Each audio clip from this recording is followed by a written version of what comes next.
Do you think that with that as a backdrop, it makes it more likely or less likely that China decides to grant some of our wishes, that the president stands firm? How does it, and actually just, you said you would answer about the transaction. I do want to get deep into that, Joe. About whether we delist, not transaction. But sure. Was that ever on the table, delisting the Chinese company? Let's talk about that. I think the last time we talked, I proposed Navarro's rule, which is that any story that comes from anonymous sources is likely to be fake news designed to part a fool from his money. And that story, which appeared in Bloomberg, I've read it far more carefully than it was written. Over half of it was highly inaccurate or simply flat out false, but it was market moving, Joe.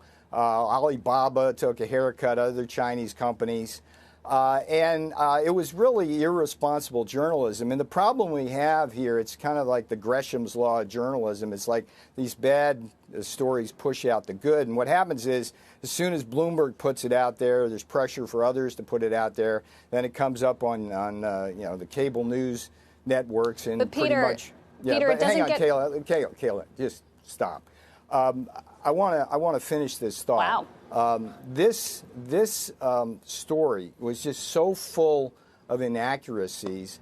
And in terms of the truth of the matter, what the Treasury said, I think was accurate. But here's the problem I have, Joe. But Treasury, Peter, did not address internal discussions about outbound U.S. investment. Please, Kayla. I'm trying to ask you a follow-up question because we also share airtime with you here. Kayla. So here's my point. When these stories come out in the press, they're designed to basically have the White House reveal whatever it is going on there. And so I'm not going to do that here. But what I can tell you is this. There's some significant issues related to Chinese stocks listed on public exchanges. Senator Marco Rubio, among others, has brought that to our attention. And just let me give you some statistics on this. You have the Public Company Accounting Oversight Board.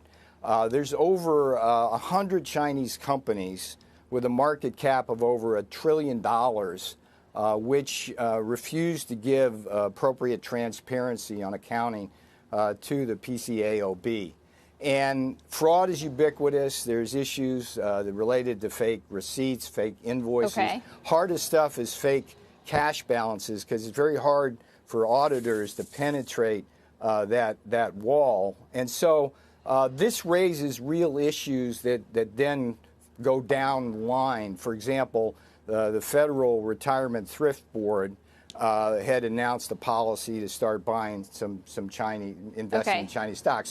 So that raises risks. The Goldman Sachs dramatically increased the weighting in the MSCI index, which effectively forces investors to increase their investments there. So these are the issues, I think, that the White House and Capitol Hill are looking at. And that's all I'm going to say about what happened internally, other than to say that story was fake Peter, news. Generally, do you support limits to capital flight? Generally, do you support policies to weaken the dollar? And is there a view at the White House? Is there an early stage discussion about how to do this if the trade dispute with China continues to linger? Because that was the crux of the story on Friday. Bloomberg had one story, New York Times, Politico, CNBC, various White House officials are talking to various news outlets, and they didn't all report the same thing. But we have reported in the past that there are some things under consideration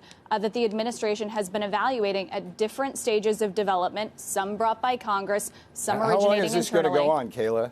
Well, we just let you speak you brought for about me on 5 as a minutes. Guest, here. It's like so I believe that we can ask a follow-up question. So can I? Yeah. Well, that was a follow-up monologue there. Here's my point, Kayla. Those kind of questions, it's not appropriate for me to answer. Basically, but Peter, you say we're not allowed to listen to reports according to sources. You're here on the record, and you're saying you're not going to answer a question. Can I finish my point here? Here's the thing.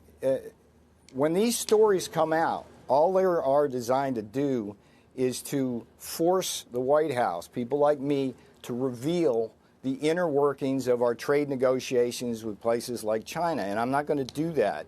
The other part of the rule I have is the Lighthizer rule, that particularly with China in these sensitive areas of negotiation, these things are going to happen behind closed doors. So I think I've been forthright in telling you that the Bloomberg story was fake news. I think I've been forthright in telling you right now that there are some interesting and significant transparency issues with Chinese stocks, but that's all I'm going to say. I'm not going to talk about what's going on behind closed doors.